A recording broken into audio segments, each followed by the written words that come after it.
जैसे हमने आइसोटोनिक में क्या बोला था कि आइसोटोनिक में सेम ऑस्मोटिक प्रेशर होता है उनका, है ना। आइसोटोनिक में हमने एक चीज बोली थी, सेम ऑस्मोटिक प्रेशर होता है। देखो आइसोटोनिक सोल्यूशन में सेम ऑस्मोटिक प्रेशर हो गया हमारा, ठीक है।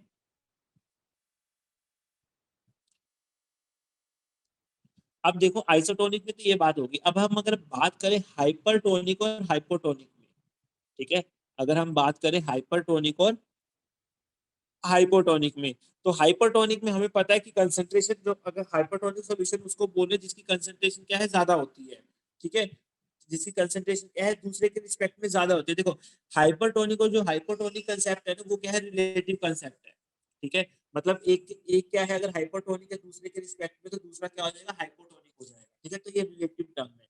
तो हाइपरटोनिक के केस में हमने जैसे कल बात की थी कि कंसंट्रेशन ज्यादा होती है, तो हाइपरटोनिक के केस में क्या है, हाई ऑस्मोटिक प्रेशर रहता है। जो भी हाइपरटोनिक सॉल्यूशन होगा उसका हाई ऑस्मोटिक प्रेशर होगा, और जो हाइपोटोनिक होगा उसका क्या होगा, लो ऑस्मोटिक प्रेशर होगा, ठीक है, क्योंकि उसमें कंसंट्रेशन लो रहते हैं। जैसे मैंने कल ये बात बताई थी, देखो जरा यहाँ पे ये हाइपरटोनिक की बात की थी, जैसे मैंने बोला था कि बाहर वाला सॉल्यूशन क्या है, हाई कंसंट्रेशन पे है, तो इसका ऑस्मोसिस होगा, सेल श्रिंक करेगा, तो इसका ऑस्मोटिक प्रेशर भी क्या है, हाई होगा। क्यों? क्योंकि कंसंट्रेशन पे डिपेंड कर रहा है ना। अगर हाई कंसंट्रेशन तो हाई ऑस्मोटिक प्रेशर। अब मैंने बोला कि बाहर वाला, वॉइस क्लियर नहीं आ रही है बेटा?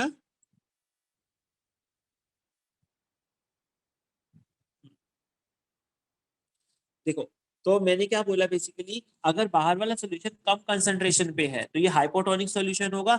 हाइपोटोनिक सोल्यूशन होगा तो हाइपोटोनिक सोल्यूशन होगा तो क्या होगा, इसका क्या है, कंसंट्रेशन कम रहेगा, और कंसंट्रेशन अगर कम रहेगा तो क्या हो जाएगा ये, मतलब इसका लो ऑस्मोटिक प्रेशर हो जाएगा, ये चीज रहेगी, ठीक है,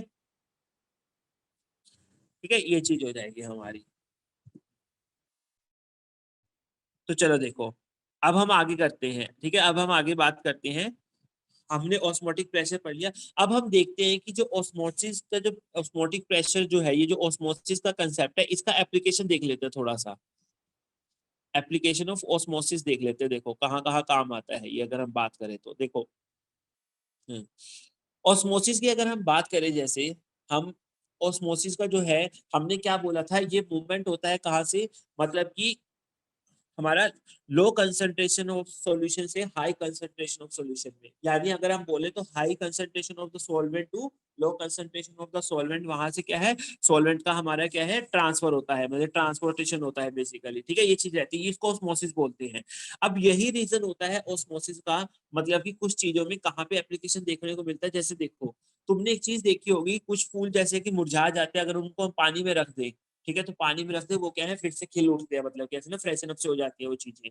तो अब क्या होता है बेसिकली, अगर हम यहाँ पे बात करें कि जो मुरझाए हुए फूल होते हैं ना, उनमें बेसिकली क्या हो जाती है, पानी की कमी हो जाती है, ठीक है, उनमें क्या है, पानी की कमी हो जाती है। जब हम उनको पानी में रखते हैं तो होता क्या है बेसिकली, अगर हम बात करें तो वो पानी क्या है, ऑस्मोसिस के थ्रू क्या है, अंदर जाता है, ठीक है। ऑस्मोसिस के थ्रू अगर अंदर जाता है तो उसका बेसिकली क्या हो जाता है, वो क्या है, मतलब कि फ्रेश जा हो जाता है, वो क्या है, फिर मुरझाया नहीं रहता है, ठीक है। तो वहां हमें क्या है, एप्लीकेशन ऑफ ऑस्मोसिस देखने को मिलती है, ठीक है, जहाँ पे जो हमारे विल्टेड फ्लावर्स होते हैं ना, विल्टेड फ्लावर्स होते हैं, जो मुरझाए हुए फूल होते हैं बेसिकली, वो क्या है, ऑस्मोसिस के थ्रू क्या है, ठीक हो जाते हैं, मतलब कि वो फिर फ्रेश से हो जाते हैं बेसिकली, ठीक है, वो विल्टेड नहीं रहते, ठीक है, ये चीज हो गई। चलो देखो, सेकंड अगर हम बात करें एप्लीकेशन की, तो तुमने एक चीज देखी होगी कि जब भी हम अचार वगैरह डालते हैं, ठीक है, जब भी हम अचार डालते हैं तो हम क्या है, वो कच्ची आम होती है उसको काटते हैं, ठीक है, और उसको क्या करते हैं, पूरा क्या करते हैं, सोल्ट सोल्यूशन में रख देते हैं उसको, ठीक है, सोल्ट सोल्यूशन में रख देते हैं। मतलब कि अगर तुम कच्ची आम की देखोगे, जो भी वो होगी पीस होगी, और ठीक है, तो तुम अचार की पीस देखोगे, उसमें बहुत फर्क होता है, ठीक है। अचार की पीस जो होती है वो क्या है, सुखड़ी सी होती है, मतलब कि सुखड़ी इन द सेंस की उसके कंपैरिजन में वो क्या है, बहुत कॉन्ट्रैक्ट सी हो रखी होती है, ठीक है। तो इसका रीजन क्या रहता है, इसका रीजन यही रहता है कि जब अचार बनाते हैं तो हम जो हमारी कच्ची आम की पीस होती है उसको हम क्या करते हैं, उसको हम ना NaCl के सोल्यूशन में डाल देते हैं, ठीक है, NaCl के सोल्यूशन में डाल देते हैं।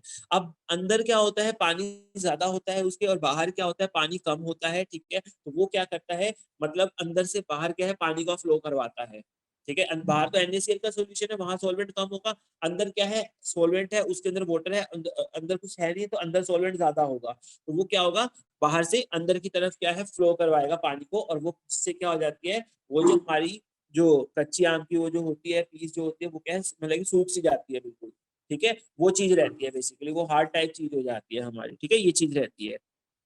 तो उसमें ये हो गया।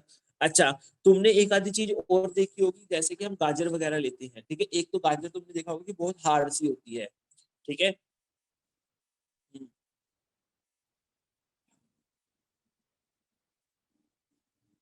देखो हमने जब अचार वाली चीज बोली है तो अंदर पानी ज्यादा है, बाहर कम है।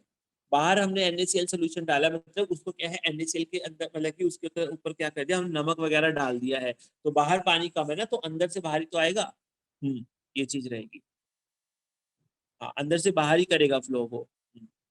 ठीक है, ये चीज हो गई। चलो देखो, अब क्या हो जाएगा बेसिकली, अब क्या हो जाएगा, दूसरी तीसरा एग्जांपल हम लेके चलते हैं, हम गाजर का एग्जांपल लेके चलते हैं, ठीक है। एक होती है लिम्प कैरेट, लिम्प कैरेट, ठीक है। लिम्प कैरेट क्या होती है बेसिकली, लिम्प कैरेट क्या होती है हमारी, देखो लिम्प कैरेट क्या होती है अगर हम बात करें, तो जैसे हमने देखा कि जो कैरेट होती है वो क्या है, बहुत हार्ड होती है, बहुत स्टिफ होती है, अगर उसको ब्रेक करने लग जाओ तो वो मुड़ती नहीं है, वो टूटी जाती है, ठीक है, ये चीज होती है। अब एक लिम्प कैरेट होती है, लिम्प कैरेट क्या होती है, जो ऐसी गाजर होती है, मतलब कि जो क्या है, मतलब कि उसको अगर हम मोड़े तो वो फ्लेक्सिबल टाइप होती है, तो वो मुड़ जाती है, कि वो मतलब कि टूटती नहीं है बेसिकली।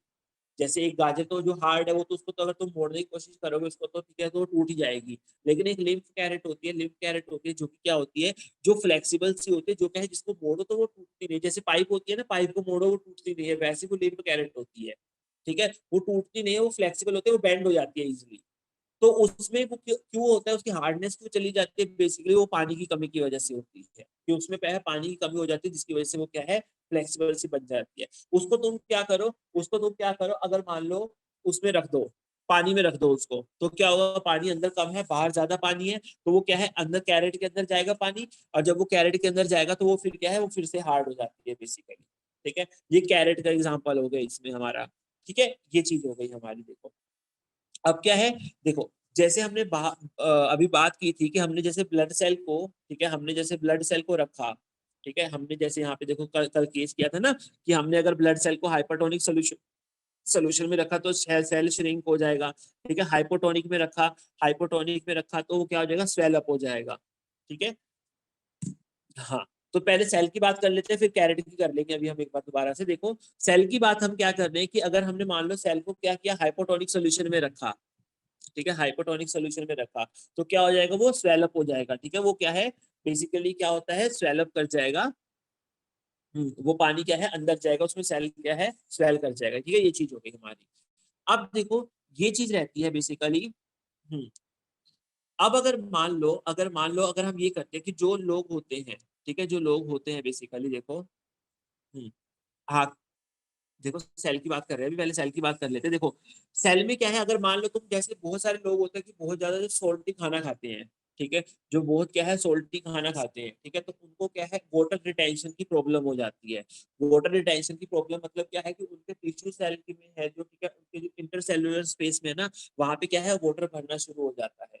कैसे, जैसे मान लो अगर ये एग्जांपल लूं मैं, जैसे देखो ये सेल्स हैं, मान लो ये दो सेल्स है, ठीक है, तुमने क्या है, बहुत सारा सोल्टी फूड लिया, तो तुम्हारा क्या हुआ, बेसिकली यहाँ क्या हुआ, सोल्ट ज्यादा हो गया, इंटरसेल्युलर स्पेस में सोल्ट ज्यादा हो गया, ठीक है, सोल्ट ज्यादा हो गया, वाटर कम हो गया, तो सेल क्या करेगा, वाटर को बाहर भेजेगा, ठीक है, सेल क्या करेगा, वाटर को बाहर भेजेगा। तो तुम्हारे इंट्रासेल्युलर स्पेसिस के बीच में, यानी सेल की स्पेसिस के बीच में, सेल के अंदर जो स्पेस है, ठीक है, सेल के बीच में जो स्पेस है, वहां पे क्या है, वाटर क्या है, स्टोर होना शुरू हो जाएगा, मतलब वाटर क्या है, रिटेन होना शुरू हो जाएगा, जिसकी वजह से क्या है, हमें क्या है, स्वेलिंग वगैरह जो होती है ना, उसी वजह से आती है, पफिनेस जो आती है उसी की वजह से आती है, ठीक है।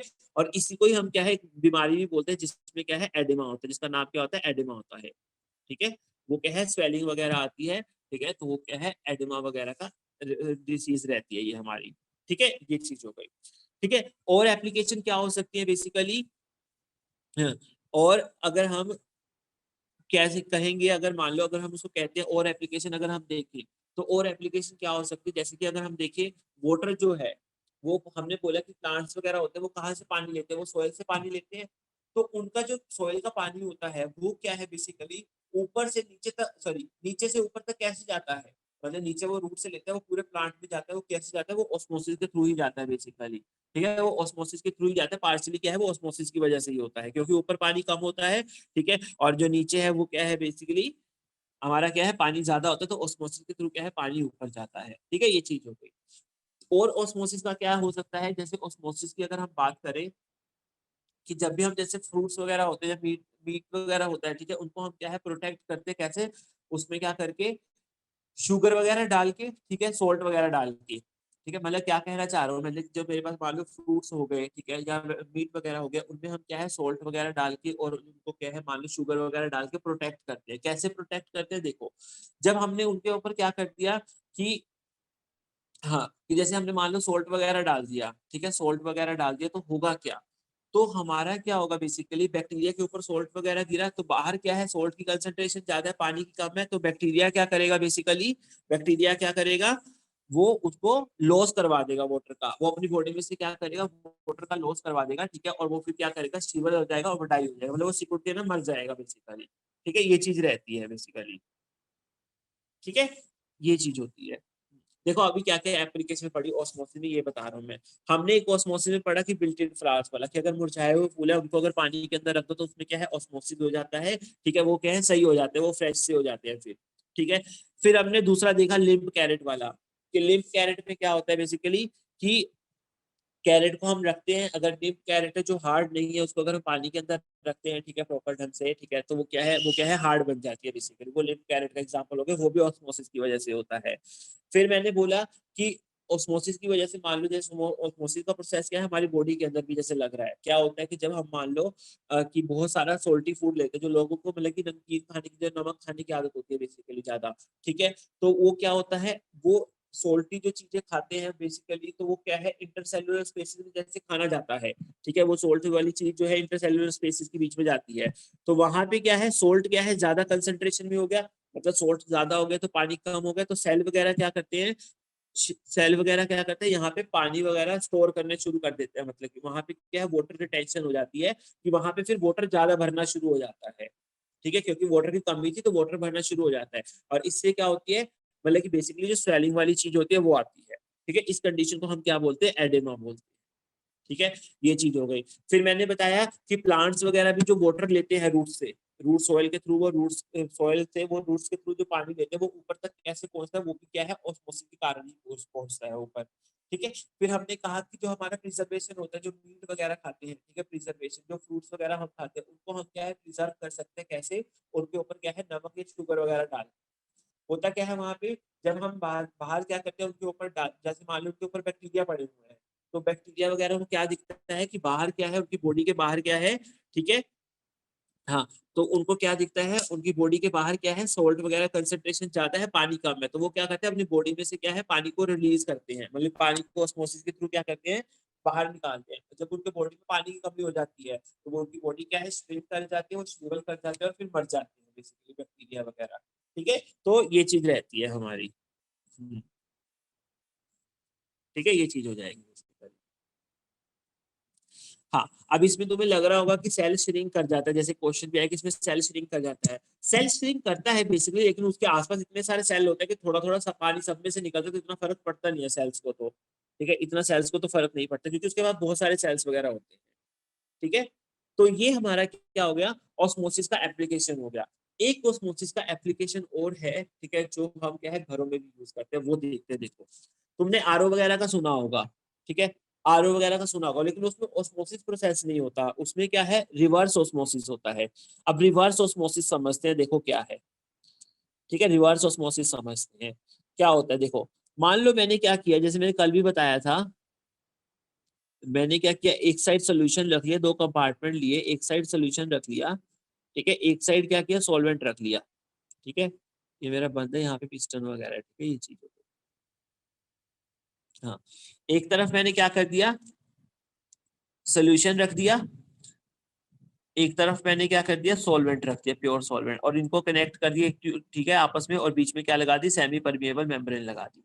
यहाँ मेरा सोल्यूशन है, यहाँ मेरा क्या है, सॉल्वेंट है। अब स्टार्टिंग में क्या होगा, स्टार्टिंग में जब मैंने कोई प्रेशर नहीं लगाया तो दोनों के ऊपर क्या लग रहा है, पी एटमोस्फेयर लग रहा है, पी एटमोस्फेयर लग रहा है दोनों के ऊपर, तो क्या होगा, नॉर्मली सॉल्वेंट मॉलिक्यूल कहाँ जाएगा, सॉल्वेंट से सोल्यूशन की तरफ जाएगा। ये चीज क्लियर होगी, ठीक है, कि इधर की तरफ जाएगा ये। अब देखो, अब क्या होगा बेसिकली, अगर मैं बात करूं, जैसे मैंने क्या किया, यहाँ पे ऑस्मोटिक प्रेशर लगा दिया, पाई लगा दिया, ठीक है, ऑस्मोटिक प्रेशर लगा दिया तो क्या हो जाएगा, सॉल्वेंट का फ्लो रुक जाएगा। ठीक है, सेकंड केस में क्या होगा, सॉल्वेंट क्या है, नहीं मूव करेगा, सॉल्वेंट मूव ही नहीं करेगा। ठीक है, सॉल्वेंट क्या है, मूव ही नहीं कर रहा है, यहाँ पे रेड वाले में नहीं मूव करेगा। अब अगर मैं ये कर दूं, मैंने क्या कर दिया, प्रेशर अप्लाई कर दिया, कितना, ग्रेटर देन ऑस्मोटिक प्रेशर। मैंने क्या कर दिया, प्रेशर अप्लाई कर दिया ग्रेटर देन ऑस्मोटिक प्रेशर। होगा क्या, होगा क्या, सोलवेंट को कहाँ जाना था, सोलवेंट को जाना था यहाँ सोलवेंट से सोल्यूशन साइड पे। लेकिन मैंने इतना ज्यादा प्रेशर अप्लाई कर दिया, होने क्या लग गया, उल्टा होने लग गया कि सोलवेंट सोल्यूशन से निकल के कहाँ जा रहा है, प्योर सोलवेंट के पास जा रहा है। ठीक है, जब मैंने प्रेशर ग्रेटर देन वो किया, ऑस्मोटिक प्रेशर से ग्रेटर देन प्रेशर लगा दिया, तो हुआ क्या, सोलवेंट कहाँ से निकल के, सोलवेंट क्या है, सोल्यूशन साइड से निकल के कहाँ जा रहा है, सॉल्वेंट कहाँ जा रहा है, प्योर सॉल्वेंट वाले केस में जा रहा है, प्योर सॉल्वेंट वाले कंपार्टमेंट में जा रहा है वो। ठीक है, ये चीज हो रही है। मतलब ऑस्मोसिस तो क्या होता था, high concentration to low concentration जाना, मतलब high concentration of the solvent to low concentration, यानी सॉल्वेंट से सोल्यूशन साइड जाना चाह रहा था। अब क्या हो गया, इतना ज्यादा प्रेशर अप्लाई कर दिया कि अब सॉल्वेंट क्या है, सोल्यूशन से निकल के सॉल्वेंट की तरफ ही जा रहा है। इसको हम बोलते हैं रिवर्स ऑस्मोसिस। ठीक है, रिवर्स ऑस्मोसिस। और यही काम आता है किसके, यही रिवर्स ऑस्मोसिस का प्रोसेस क्या काम आता है, डीसैलाइनेशन ऑफ वाटर। ठीक है, डीसैलाइनेशन ऑफ वाटर। डीसैलाइनेशन ऑफ वाटर मतलब कि वाटर जो हम लेते हैं सी वगैरह से, उसमें बहुत सारे सोल्ट्स रहते हैं। ठीक है, बहुत सारे सोल्ट्स रहते हैं। अगर उनको क्या है, उनके सोल्ट्स का रिमूवल करना है, बेसिकली वाटर को क्या करना है, प्योरीफाई करना है, तो हम क्या है, यही चीज करते हैं, रिवर्स ऑस्मोसिस करवाते हैं। तो होता क्या है, यहाँ क्या है, इम्प्योर वाटर है, बेसिकली वाटर प्लस सोल्ट्स है। तो होता क्या है, यहाँ सोल्यूशन साइड क्या है, वाटर प्लस सोल्ट्स है। तो होता क्या है, वाटर क्या करता है, यहाँ से जब ज्यादा प्रेशर लगा देते हैं तो वो यहाँ आने लग जाता है, तो यहाँ सिर्फ क्या बच जाता है, मतलब कि सोल्यूशन साइड में क्या है, सोल्ट्स बच जाते हैं, और वाटर क्या है दूसरी साइड में करते हैं, तो वाटर क्या है, प्योरीफाई होकर निकलता है। यही होता है जो हमारे घरों में ये यूज होता है बेसिकली। आरओ वगैरह हम यूज करते हैं, उसमें क्या है, रिवर्स ऑस्मोसिस का ही कंसेप्ट होता है बेसिकली। ठीक है, ऊपर से क्या है, गंदा पानी आता है, ठीक है, उसके ऊपर ऑस्मोटिक प्रेशर लगता है, मतलब ऑस्मोटिक प्रेशर से ज्यादा प्रेशर लगता है, जिसकी वजह से क्या होता है कि वाटर क्या है, सोलवेंट सोल्यूशन जो भी ऊपर से आ रहा है उससे निकल के वाटर प्योरीफाई होकर बाहर आ रहा है हमारा। ठीक है, ये चीज होती है, तो ये हमारा क्या है, रिवर्स ऑस्मोसिस का प्रोसेस होता है बेसिकली। यहाँ तक किसी को कुछ दिक्कत है तो बोलो, कि मतलब कि ऑस्मोसिस यहाँ पे हमारा खत्म होता है, ऑस्मोटिक प्रेशर, यहाँ तक किसी को कुछ प्रॉब्लम है तो बोलो। ठीक है, नहीं तो फिर हम क्वेश्चंस करते हैं। यहाँ तक किसी को कुछ ना समझ में आया तो चैट में लिख के भेज दो फटाफट, फिर हम इसको आगे करते हैं।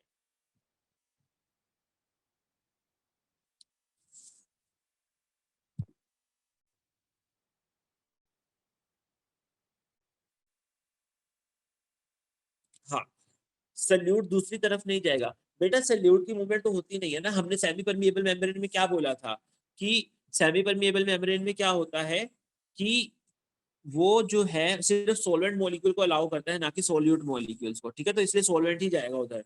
ठीक है, ये चीज हो गई। हाँ, एडिमा वाला एग्जांपल बेटा ये हो गया कि जैसे हमारे सेल्स होते हैं, ठीक है, सेल्स के बीच में क्या होता है, ठीक है, सेल्स के बीच में क्या होता है बेसिकली, अगर हम बात करें तो वो स्पेस होता है खाली। ठीक है, अब तुम बहुत ज्यादा अगर सोल्टी खाना खाते हो, तो वो जो खाना खाते हो, जो सोल्टी फूड चीज लेते हो, वो तुम्हारे क्या है, इंटरसेलुलर स्पेस में जाके रहती है। ठीक है, इंटरसेलुलर स्पेस होता है, वहां जाके रहती है। अब देखो, अब इंटरसेलुलर स्पेस में क्या हो गया, स्पेस में क्या हो गया तुम्हारा, खाना सोल्ट सोल्ट ज्यादा हो गया, सोल्ट चीज ज्यादा हो गई ना, यानी पानी कम हो गया। और सेल के अंदर क्या है, पानी ज्यादा है, सोल्ट कम है, तो होगा क्या, सेल से पानी उठ के क्या जाएगा, स्पेस में चला जाएगा। अब ऐसे उसके अराउंड, उस स्पेस के अराउंड बहुत सारे सेल्स होंगे, तो हर एक सेल से क्या है, थोड़ा थोड़ा पानी वहां पे क्या है, डिपॉजिट हो रहा है। अब होगा क्या, उस डिपॉजिट होने की वजह से, तो वो चीज क्या है, स्वेलअप करनी शुरू हो जाएगी, वो चीज क्या है, स्वेलअप करनी शुरू हो जाएगी, जहां पे भी वो पानी इकट्ठा हो रहा है, जहां पे भी वाटर रिटेंशन हो रहा है।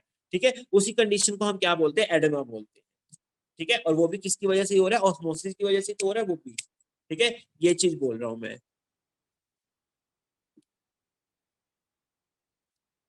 ये चीज हो रही है।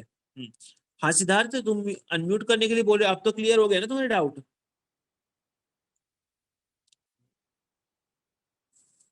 चलो, ये चीज रहती है। चलो, तो ठीक है, यहाँ पे हमारा ऑस्मोटिक प्रेशर यहाँ पे खत्म हुआ, osmotic pressure fourth colligative property भी खत्म हो गई। इसके कुछ क्वेश्चंस देख लेते हैं हम। ठीक है, इसके कुछ क्वेश्चंस देख लेते हैं, फिर हम आगे चलेंगे।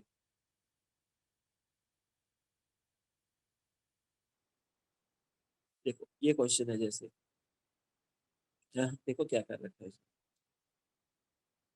देखो क्वेश्चन में उसने क्या बोला है कि 200 centimetre cube of an aqueous solution of a protein contain 1.6 gram of the protein.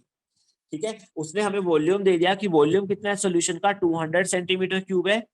ठीक है, उसने मास दे दिया प्रोटीन का, मास ऑफ प्रोटीन कितना है 1.26 ग्राम है।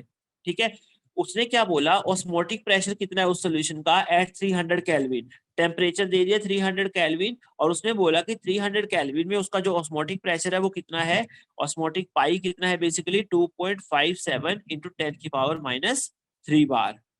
तो वो कह रहे हैं ये बताओ molar mass of the protein कितना होगा। सीधी सी बात है, ऑस्मोटिक प्रेशर का क्वेश्चन है। अब देखो ऑस्मोटिक प्रेशर में क्या लगता है, pi is equal to CRT लगता है। ठीक है, पाई कितना दे रखा है हमें 2.57 इंटू 10⁻³ बार। ठीक है, कंसंट्रेशन क्या होती है, number of moles of protein divide by volume of solution in litre होती है। आर क्या है, गैस कांस्टेंट होता है। तो गैस कांस्टेंट देखो कितनी वैल्यू है बार में 0.083, 0.083। टेम्परेचर कितना है 300 केल्विन है। ठीक है, ये चीज हो गई। तो देखो अब number of moles of protein क्या होंगे, mass of protein divide by molar mass. ठीक है, mass of protein divide by molar mass हो जाएगा। ठीक है, और वॉल्यूम लीटर में कितनी होगी, मिलीलीटर में कितनी है 200 है। तो 200 मिलीलीटर है तो 1000 से डिवाइड कर दो इसको। ठीक है, तो वो लीटर में आ जाएगी। तो ये चीज हो गई हमारी। ठीक है, अब मुझे मोलर मास नहीं पता। ठीक है, मैं क्या मास ऑफ प्रोटीन कितना हो गया 1.26 ग्राम, मोलर मास मुझे नहीं पता है। ठीक है, मेरा वॉल्यूम कितना आ गया 0.2 लीटर आ गया, ये 0.2 आ गया। ठीक है, अब देखो जरा क्या है, मुझे क्या है बेसिकली मोलर मास नहीं पता और वही उसने पूछा निकालने को। तो मैं क्या करूंगा, मोलर मास को इधर लेके जाऊंगा, इसको इधर लेके आ जाऊंगा, तो मेरा यहाँ से क्या आ जाएगा, मोलर मास आ जाएगा 0.083 into 300 divide by 0.2 into 2.57 into 10⁻³ ये चीज हो जाएगी। तो मेरा यहाँ से क्या आएगा, मोलर मास आ जाएगा। ठीक है ना, ये चीज हो जाएगी। यहाँ तक किसी को कुछ डाउट है तो बोलो, इस क्वेश्चन में कुछ ना समझ में आया हो तो।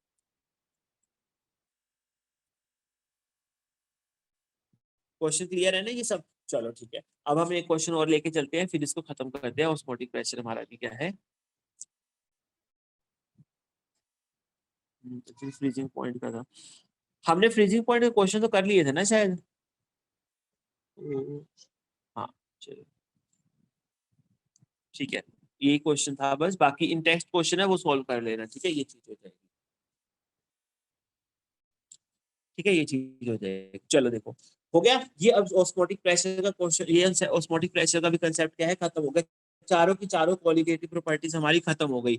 अब हमारा बस एक टॉपिक बचता है एब्नॉर्मल मोलर मासेस का। वो टॉपिक इंपॉर्टेंट है, उसको ध्यान से समझना। ठीक है, उसके अब क्या है, जो भी पढ़ा है उसमें सब में मॉडिफिकेशन हो जाएगा। जितनी भी चारों चीजें पढ़ी है ना उसमें मॉडिफिकेशन हो जाएगा जब हम ये टॉपिक पढ़ेंगे। ठीक है, तो एब्नॉर्मल मोलर मासेस की हम बात करते हैं। ठीक है, एब्नॉर्मल मोलर मासेस हमारे क्या रहते हैं। ठीक है, हम नेक्स्ट टॉपिक पढ़ते हैं, अपना लास्ट टॉपिक है, और वो टॉपिक इंपॉर्टेंट भी है। ठीक है, और थोड़ा अच्छे से समझना भी है उसको। ठीक है, तो वो टॉपिक क्या रह गया हमारा, एबनॉर्मल मोलर मासेस। ठीक है, देखो ठीक है, देखो अभी तक हम जो सल्यूट की बात कर रहे थे, ठीक है, अभी तक हम जो सल्यूट की बात कर रहे थे, वो जो सल्यूट था बेसिकली वो सल्यूट कहता था मतलब कि नॉट डिसोसिएटेड। ठीक है, वो डिसोसिएट नहीं हो रहा था, ना डिसोसिएट हो रहा था ना एसोसिएट हो रहा था। ठीक है,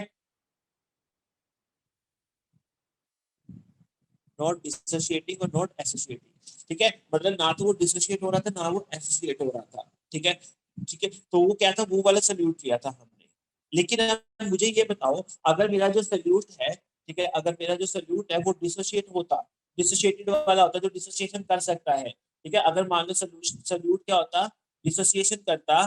ठीक है, बेटा नॉन वोलेटाइल का मतलब ये नहीं है कि वो डिसोसिएटेड नहीं है या एसोसिएटिंग है। नॉन वोलेटाइल अलग है जो वेपर्स में बनाता बस। ठीक है, लेकिन यहाँ पे मैं बोल रहा हूँ कि वो क्या है बेसिकली नॉन इलेक्ट्रोलाइट भी था। नॉन इलेक्ट्रोलाइट मतलब कि जो इलेक्ट्रोलाइट जो डिसोसिएट वगैरह नहीं हो रहा है। ठीक है, ये चीज है, ये चीज है। अगर मान लो सल्यूट सल्यूट क्या करता, वो डिसोसिएशन करता या फिर एसोसिएशन करता, तो क्वालिटेटिव प्रॉपर्टीज पे क्या फर्क पड़ता वो देखते हैं हम। देखो तो क्वालिटेटिव प्रॉपर्टीज पे क्या फर्क पड़ता है, देखो। हाँ, मान लो इस एग्जांपल से समझाता हूँ मैं तुमको। मान लो तुम्हारे पास केसीएल लिया तुमने। ठीक है, तुमने केसीएल लिया, अब केसीएल जो है किसमें डिसोशिएट हो रहा है, के प्लस और सीएल माइनस में, ठीक है, ये क्या है, के प्लस और सीएल माइनस में डिसोशिएट होता है। अब देखो तुमने मान लो इसके 2 मोल्स डाले, तुमने इसके बाहर से 2 मोल्स डाले, ठीक है, लेकिन अंदर जाके इस 2 मोल के कितने बन गए, 2 मोल के प्लस 2 मोल सीएल माइनस बना, अंदर जाके टोटल मोल्स कितने बन गए हमारे, 4 मोल्स बन गए।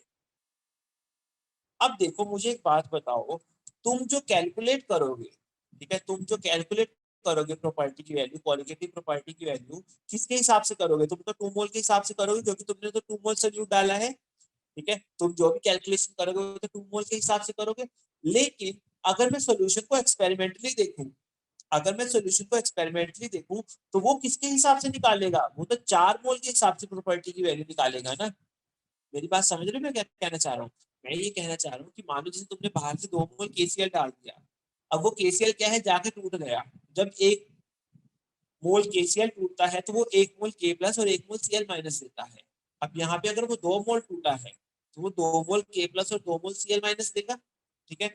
अब हम जो कैलकुलेशन करेंगे वो तो 2 मोल के हिसाब से करेंगे, यहाँ भी 2 मोल के हिसाब से ये कैलकुलेशन बन गई है, क्वालिटेटिव प्रॉपर्टी इतनी वैल्यू आनी चाहिए। लेकिन सोल्यूशन कैसे करेगा, सोल्यूशन क्या देखेगा, सोल्यूशन को तो ये दिखेगा ना कि अंदर 4 मोल ऑफ सोल्यूट आ रहे हैं, ठीक है, उसको क्या दिखेगा, 4 मोल ऑफ सोल्यूट आ रहे हैं अंदर को, ठीक है, तो वो क्या करेगा, वो जो प्रॉपर्टी दिखाएगा वो 4 मोल के हिसाब से दिखाएगा।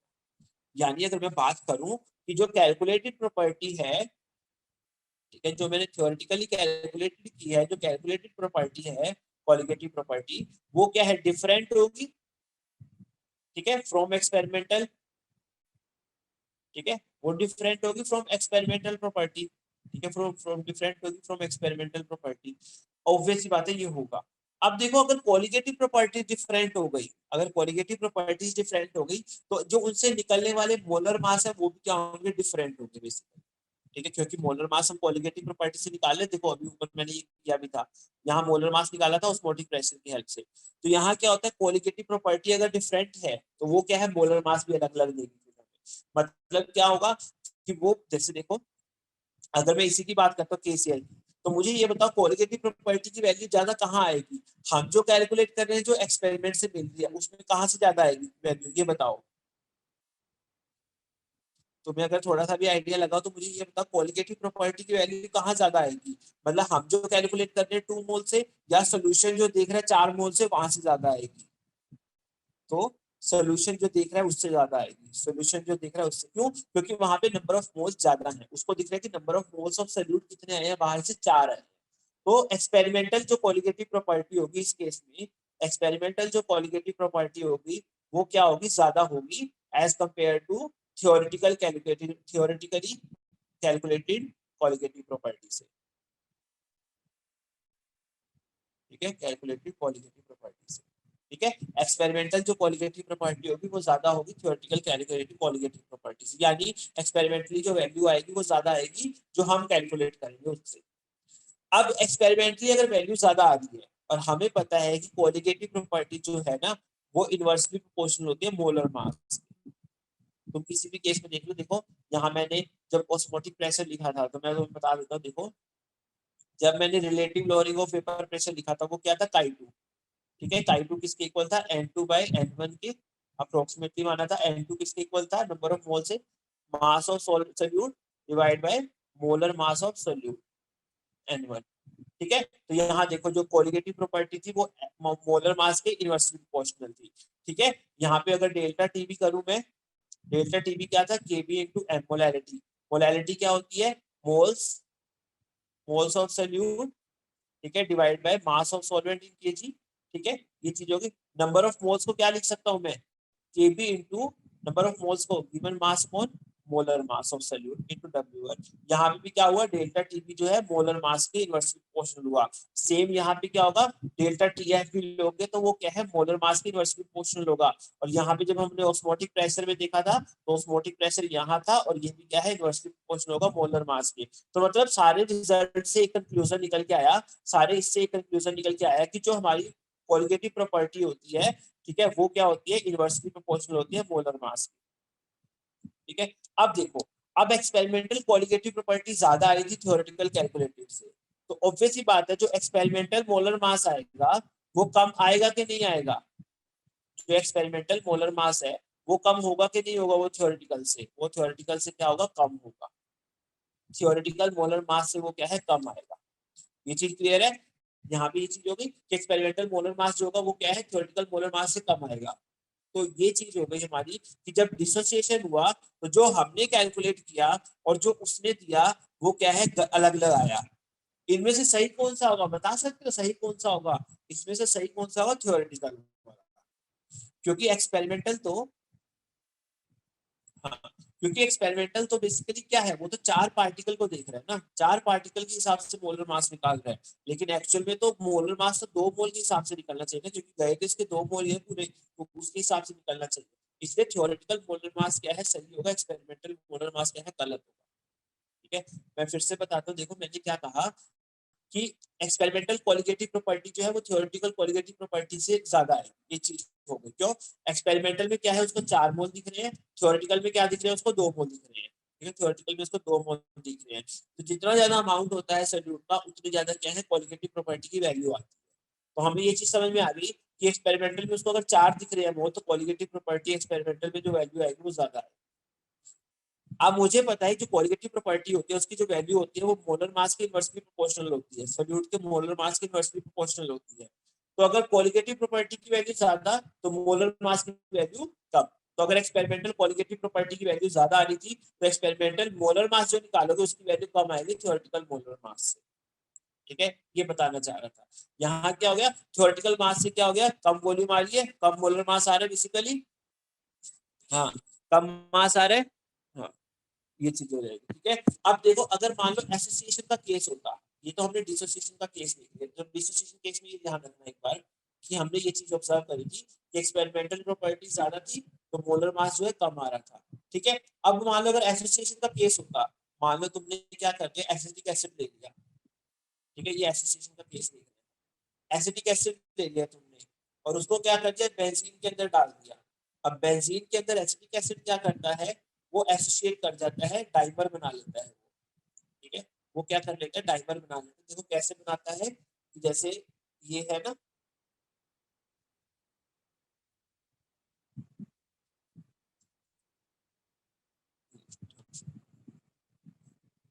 डाइमर देखो कैसे बनाता है वो,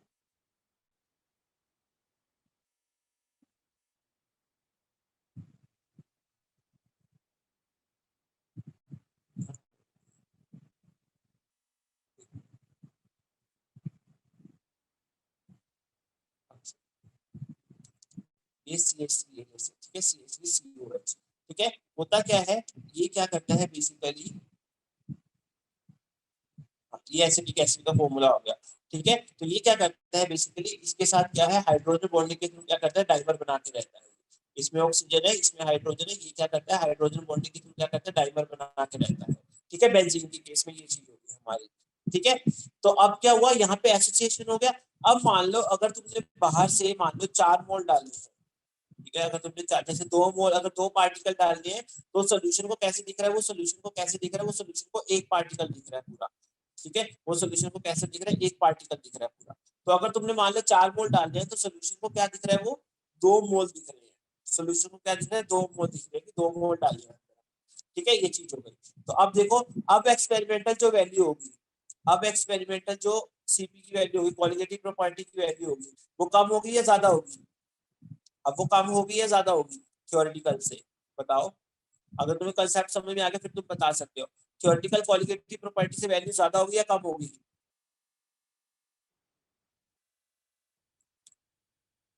हाँ कम होगी, वेरी गुड। वो क्या है, कम होगी, क्यों, क्योंकि सोल्यूशन को दिख रहा है कि अंदर 2 मोल आ रहे हैं। ठीक है, सोल्यूशन को अंदर दिख रहा है कि 2 मोल आ रहे हैं। ठीक है, लेकिन यहाँ पे एक्चुअल में कितने आ रहे थे, 4 मोल आ रहे थे, तो हम तो 4 के हिसाब से कैलकुलेट करेंगे, सोल्यूशन किस हिसाब से देखेगा, 2 मोल के हिसाब से देखेगा। ठीक है ना, 2 मोल के हिसाब से देखेगा हमें। ठीक है, चलो देखो, तो अब, तो इसलिए हमारा जो एक्सपेरिमेंटल सीपीयू कोलिगेटिव प्रॉपर्टी की वैल्यू होगी वो कम होगी थ्योरेटिकल से। तो अब मैं अगर मोलर मास की बात करूं तो मोलर मास जो मेरा एक्सपेरिमेंटल होगा वो ज्यादा हो जाएगा, जो मेरा एक्सपेरिमेंटल जो मोलर मास है वो ज्यादा हो जाएगा बेसिकली किससे, थ्योरेटिकल वाले से, ठीक है, थ्योरेटिकल वाले मोलर मास से ज्यादा हो जाएगा। ये चीज हो गई। अब देखो यहाँ क्या हुआ जब एसोसिएशन हुआ, देखो अब देखो जरा ध्यान से, हाँ यहाँ क्या हुआ जब डिसोसिएशन हुआ तो एक्सपेरिमेंटल मोलर मास कम आ रहा था थ्योरेटिकल से, ठीक है, जब एसोसिएशन हुआ तो एक्सपेरिमेंटल मोलर मास ज्यादा आ रहा था थ्योरेटिकल से। तो इसका मतलब, और मैंने बोला था कि थ्योरेटिकल मास करेक्ट होता है क्योंकि वो एक्चुअल नंबर ऑफ सोल्यूट के बारे में बात कर रहा है, वो तो अंदर जाके एसोसिएट और डिसोसिएट होते हैं, तो उसकी वजह से नंबर ऑफ पार्टिकल्स में कमी आ रही है बेसिकली, ठीक है, तो थ्योरेटिकल मास सही होता है। तो इसका मतलब क्या हुआ कि जो भी हमारा मोलर मास आ रहा है बेसिकली वो थ्योरेटिकल से या तो ज्यादा आ रहा है या कम आ रहा है, और जो कि सही भी नहीं है। तो इसी वजह से हम जो ये मास निकालते हैं, जो एक्सपेरिमेंटली निकालते हैं, इनको हम क्या बोलते हैं, एबनॉर्मल मोलर मास बोलते हैं, ठीक है, एबनॉर्मल मोलर मास बात करते हैं, इनको हम क्या है, एबनॉर्मल मोलर मास बोलते हैं। ये क्या है, नॉर्मल मोलर मास नहीं है, ये क्या है, एबनॉर्मल मोलर मास है, क्योंकि ये या तो कम आ रहे हैं एक्चुअल से या क्या है, एक्चुअल से ज्यादा आ रही है। मतलब जितना हम एक्सपेक्ट कर रहे हैं उससे इनकी वैल्यू क्या है, हाई आ रही है या लो आ रही है, ठीक है, जितना हम एक्सपेक्ट कर रहे हैं उससे इसकी क्या है, वैल्यू हाई या लो आ रही है, ठीक है।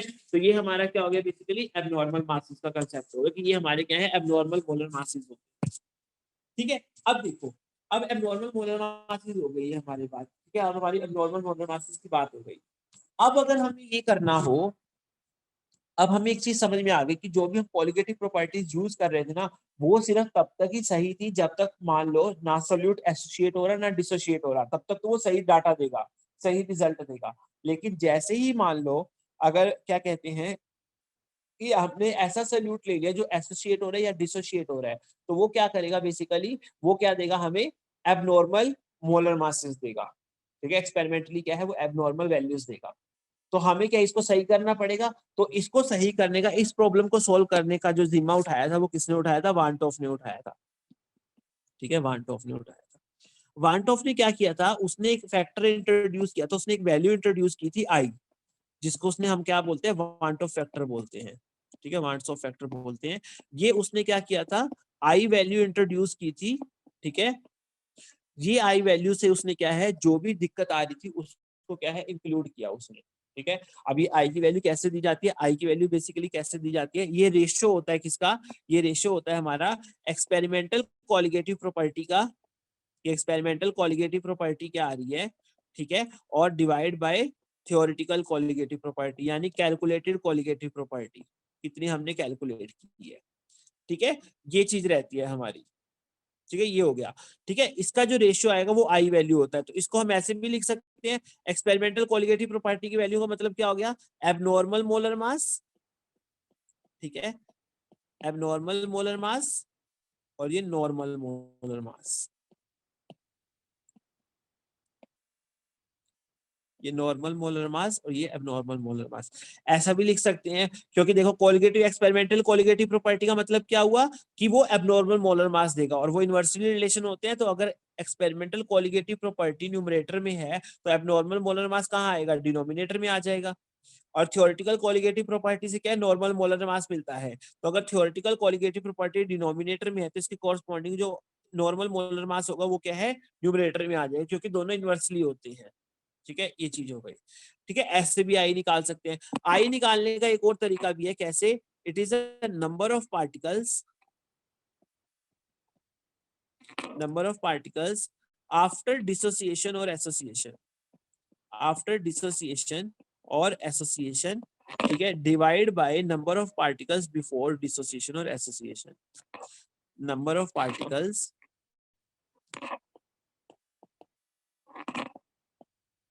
बिफोर डिसोसिएशन और एसोसिएशन, ठीक है।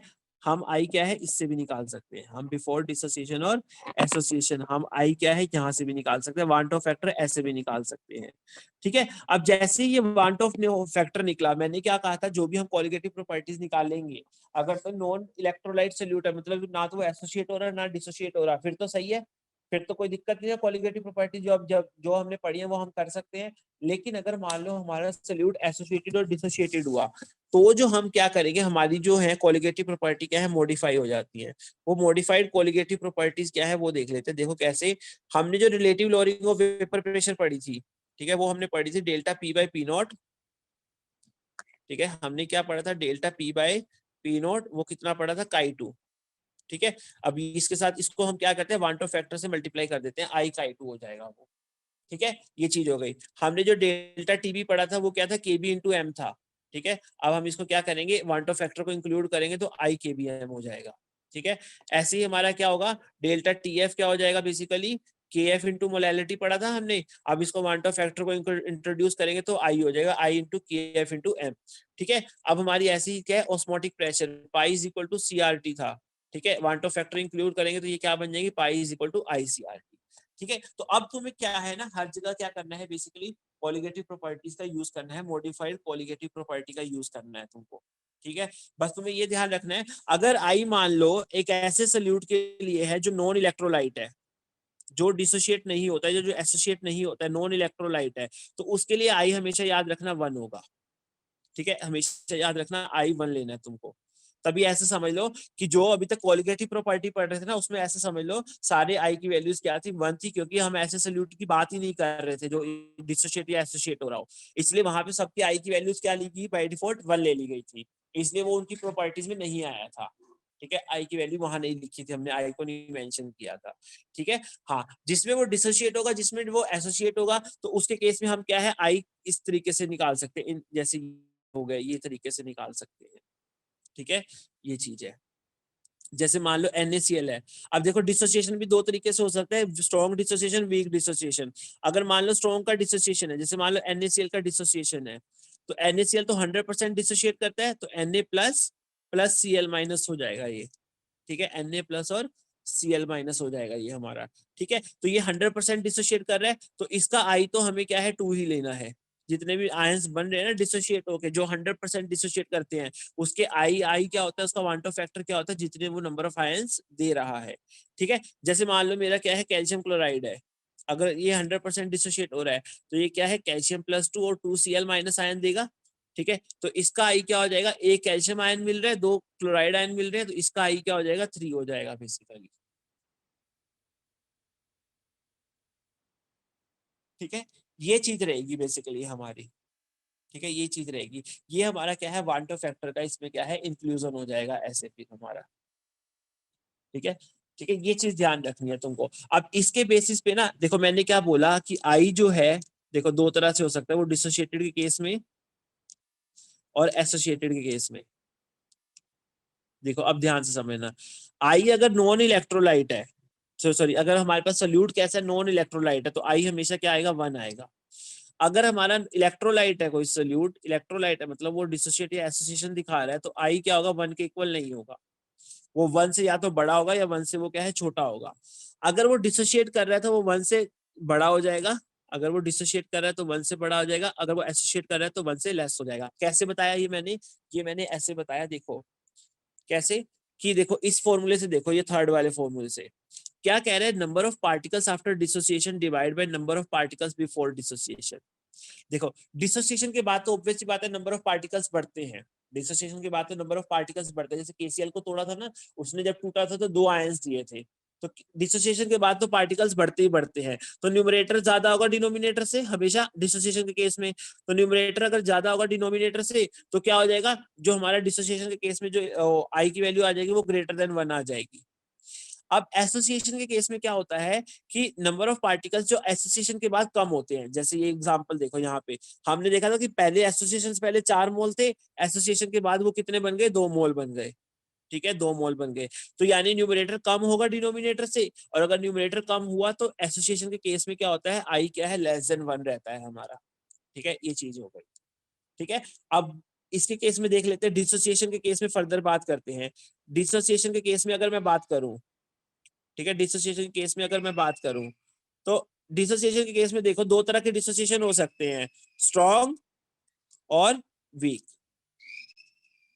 ठीक है, स्ट्रॉन्ग डिसोसिएशन के केस में अगर हम बात करें, तो स्ट्रॉन्ग डिसोसिएशन के केस में देखो क्या होगा, स्ट्रॉन्ग डिसोसिएशन के केस में जो आई होगा ना, वो बेसिकली क्या हो जाएगा, नंबर ऑफ आयंस कितने मिल रहे हैं उसके बराबर हो जाएगा, सीधा सीधा।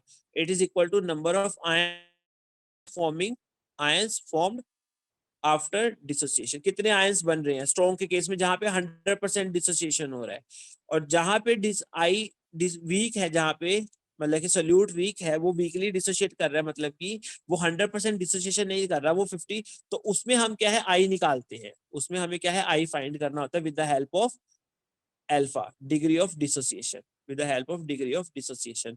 अब यही क्वेश्चन बनता है इस पे इंपॉर्टेंट, यही क्वेश्चन बनता है इस पे कैसे कि वो तुम्हें स्ट्रॉन्ग का केस तो बहुत रेयर देगा, वो तुम्हें वीक का केस देता है। अगर एबनॉर्मल वाले पे क्वेश्चन आता है तो वो क्या है, वैसे तो छोटे मोटे क्वेश्चन करने होंगे तो वो स्ट्रॉन्ग की ही बात करेगा, तो तुम्हें क्या है आई की वैल्यू उसके हिसाब से पता चल जाएगी। लेकिन वो क्वेश्चन कैसे देता है, अगर उसको लेंथी मतलब कि वो क्वेश्चन देना हो, थोड़ा कॉम्प्लिकेटेड सा क्वेश्चन करना हो, तो वो तुम्हें क्या करेगा, वीक इलेक्ट्रोलाइट दे देगा। ठीक है, वीक इलेक्ट्रोलाइट सल्यूट दे देगा, और फिर वो तुमसे क्या क्या पूछ सकता है, मतलब आई की वैल्यू पूछ सकता है तुमसे, डिग्री ऑफ डिसोसिएशन पूछ सकता है तुमसे, वो डिसोसिएशन कांस्टेंट तक पूछ सकता है। ठीक है, अब देखते हैं एक क्वेश्चन देखते हैं, उससे क्लियर होगा तुम्हें। देखो चलो, इस क्वेश्चन से पता चलेगा तुम्हें कि हम कैसे करते हैं चीजों को।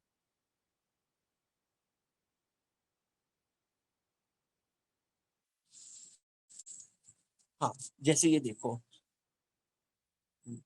और हमें ना ये चीज भी याद, मतलब कि थोड़ी बहुत ही हमें आइडिया ही लगना है, जब हम केमिस्ट्री पढ़ते हैं ना, तो हमें पता चल जाता है कि कौन एसोसिएट कर रहा है, कौन डिसोसिएट कर रहा है। कुछ ऐसी चीज होगी जो हमें नहीं पता होगी, तो वो क्वेश्चन में दे दिया जाएगा कि हाँ भी ये एसोसिएट करेगा या डिसोसिएट करेगा। लेकिन अगर मान लो उसने NaCl दे दिया, उसने KCl दे दिया, तो वो तुमसे यही एक्सपेक्ट करेगा कि तुम्हें पता होना चाहिए, क्योंकि आयनिक कंपाउंड है, तो आयनिक कंपाउंड क्या है, डिसोसिएट ही करते हैं। ठीक है, हाँ, तो अगर वो तुम्हें दे देगा पेपर में, मतलब कि ये तुम्हें हिंट मिल जाएगा, अगर उसने बोला होगा ना कि डिसोशिएट करते हैं, या वो हिंट मिल जाएगी। अगर नहीं मिलती है, अगर मान लो आयनिक कंपाउंड है, तो उसमें तुम डिसोसिएशन ही करवाओगे, एसोसिएशन तो नहीं होता है उसमें। आयनिक कंपाउंड के केस में क्या है, डिसोसिएशन ही हो रहा है। ठीक है, अब बस ये देखना है कि वो डिसोसिएशन वीक हो रहा है या स्ट्रॉन्ग हो रहा है। अगर कुछ नहीं दे रखा तो डिसोसिएशन स्ट्रॉन्ग लेना है। ठीक है, डिसोसिएशन स्ट्रॉन्ग ही लेना है। अगर उसने कुछ भी आइडिया दे दिया ना कि अच्छा यहाँ पे परसेंटेज निकालो डिसोसिएशन की, ठीक है, यहाँ पे क्या है आई की वैल्यू निकालो, मतलब अल्फा की वैल्यू निकालो, तो तुम समझ जाओगे कि पक्का वहां पे क्या है, वीक डिसोसिएशन हो रहा है। इसी वजह से उसने क्या किया है, हमें मतलब कि डिसोसिएशन का जो बेसिकली क्या है, तभी उसने परसेंटेज डिसोसिएशन पूछा है। अगर वो परसेंटेज डिसोसिएशन नहीं पूछता तो हमें मान लेते कि 100% डिसोसिएट कर रहे हैं। अब लेकिन उसने पूछा है परसेंटेज डिसोसिएशन, तो हमें ये खुद ही समझ में आ जाएगा कि हम वीक डिसोसिएशन वाले केस की बात कर रहे हैं। ठीक है, अगर उसने अल्फा पूछ लिया, डिग्री ऑफ डिसोसिएशन पूछ लिया, तो इसका मतलब क्या हो जाएगा, वीक इलेक्ट्रोलाइट की बात कर रहे हैं। ठीक है, वो इन चीजों में वीक के केस में क्या है, डिग्री ऑफ डिसोसिएशन ये सब पूछते हैं। ठीक है, ये चीज हो गई हमारी। चलो देखो, अब हमारा अगर एक क्वेश्चन देखते हैं हम, अगर हम क्वेश्चन देखते हैं, देखो जरा क्वेश्चन क्या है, क्वेश्चन से और चीजें क्लियर होंगी। देखो क्वेश्चन में क्या कह रहा है कि 2 gram of benzoic acid dissolved in 25 gram of benzene shows a depression in freezing point equal to 1.62 Kelvin। उसने क्या बोला कि मुझे जो डेल्टा टीबी मिल रहा है वो कितना मिल रहा है, बेसिकली कितना डिप्रेशन आ रहा है, वो आ रहा है 1.62 केल्विन, 1.62 केल्विन। ठीक है, उसने मास ऑफ बेंजीन कितना ले रखा है, बेसिकली बेंजोइक एसिड कितना ले रखा है, उसने जो मास ऑफ बेंजोइक एसिड ले रखा है वो कितना ले रखा है, 2 ग्राम ले रखा है। इसका मोलर मास हम निकाल सकते हैं, हमें फॉर्मूला दिया हुआ है, तो मोलर मास कितना हो जाएगा, C6H5C6, ये है ना। तो हमारा जो इसका मोलर मास हो जाएगा basically, okay okay okay okay, what is the percentage association, okay ठीक है। चलो देखो, हाँ, अब हमारा जो, अगर हम बात करें, देखो जरा, हमें डेल्टा TF दे रखा है उसने। ठीक है, अच्छा डिप्रेशन इन फ्रीजिंग पॉइंट दे रखा है, 1 मिनट रुको, ये ना हाँ हो गया। देखो उसने हमें क्या कर रखा है,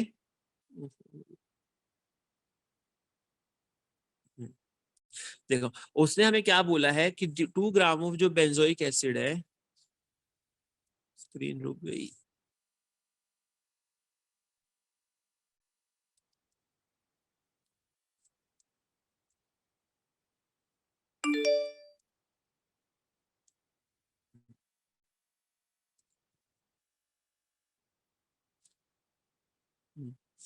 चलो देखो, हम्म, अब देखो, अब उसने क्या बोल रखा है कि 2 ग्राम ऑफ बेंजोइक एसिड है, जब हमने उसको बेंजीन में डिसोल्व किया तो हमें वेट ऑफ सोल्यूट दे रखा है, W2 दे रखा है कितना, 2 ग्राम, हमें वेट ऑफ सॉल्वेंट दे रखा है कितना, 25 ग्राम। ठीक है, ये चीज हो गई। हमें उसने क्या बोला है, डिप्रेशन इन फ्रीजिंग पॉइंट दे रखा है, यानी डेल्टा TF दे रखा है कितना, 1.62 केल्विन। और उसने हमें क्या कर रखा है, बेसिकली क्या दे रखा है, मोलर डिप्रेशन कांस्टेंट दे रखा है बेंजीन का। ठीक है, ये कितना दे रखा है, KF जो कितना दे रखा है बेसिकली हमें 4.9 केल्विन kg पर मोल। ठीक है, ये चीज हो गई हमारी। अब उसने हमसे क्या पूछ रखा है, परसेंटेज एसोसिएशन पूछ रखा है। परसेंटेज एसोसिएशन पूछ रखा है, मतलब इसमें तो ऑब्वियस सी बात है कुछ ना कुछ गड़बड़ हो रही है। मतलब ये नॉर्मल केस नहीं है जो कि जिसमें हम I1 ले लेते हैं, ये परसेंटेज एसोसिएशन का केस है, तो इसमें कुछ I की वैल्यू निकलेगी। ठीक है, अब वो हमसे क्या पूछा, परसेंटेज एसोसिएशन बताओ एसिड का अगर वो डाइमर बना रहा है। तो देखो जरा कैसे होगा, C6H5COH है।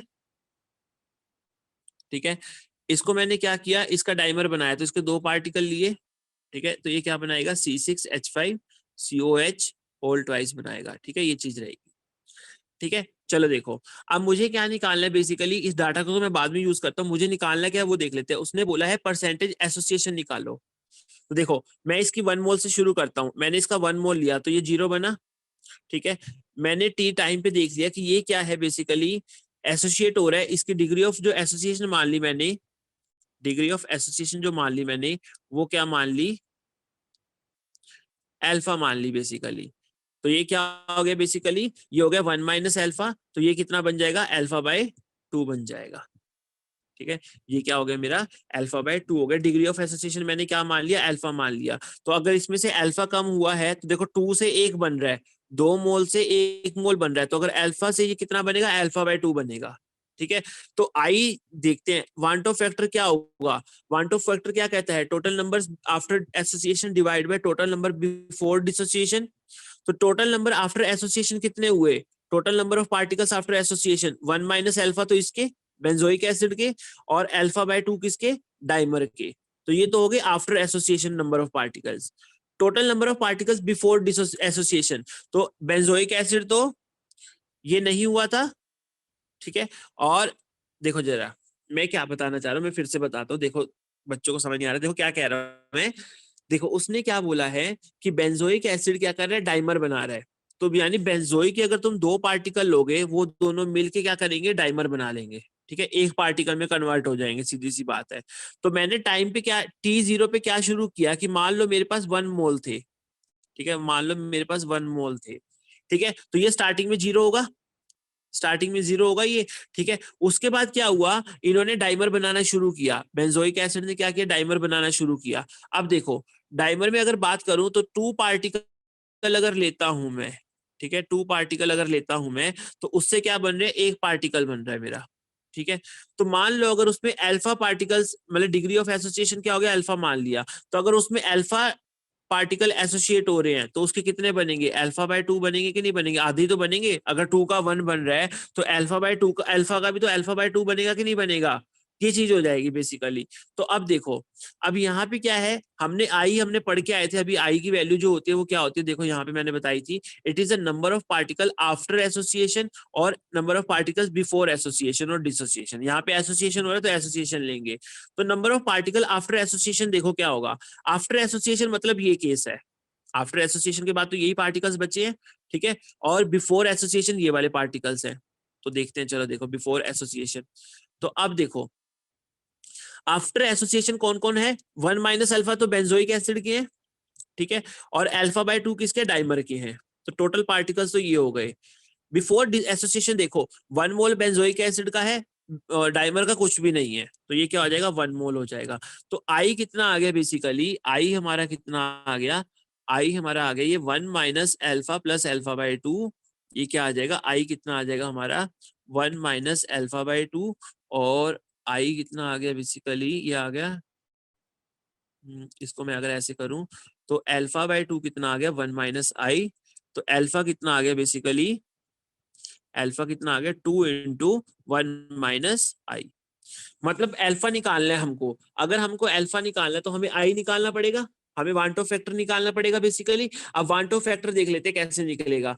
मैंने क्या बोला, अब डाटा का यूज करते हैं हम, अब हम डाटा का यूज करते हैं। देखो डाटा का यूज करते हैं, डाटा क्या कहता है, देखो हमें आई निकालना है, मैंने कहा था ना मॉडिफाइड प्रॉपर्टी यूज कर लेनी है, हमें मॉडिफाइड प्रॉपर्टी यूज कर लेनी है। तो डेल्टा टीएफ क्या हो जाएगा, i into K f into M हो जाएगा, मोलैलिटी हो जाएगा। डेल्टा टीएफ मुझे पता है कि 1.62 है। ठीक है।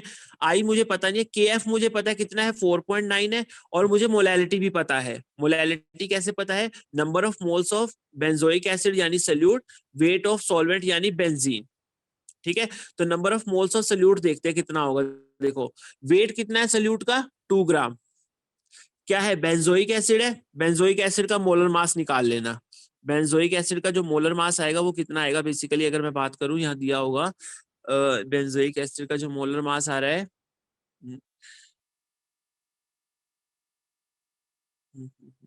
चलो इसने अभी निकाला नहीं, चलो हम निकाल लेते हैं। बेसिकली ये कितना आ रहा है, 6 कार्बन है, 7 कार्बन है, तो 12 × 7 84 प्लस 6 90 प्लस 32, ये कितना आ गया, 122 आ गया। तो ये 122 ग्राम पर मोल आ गया। तो नंबर ऑफ मोल्स आ गए इसके।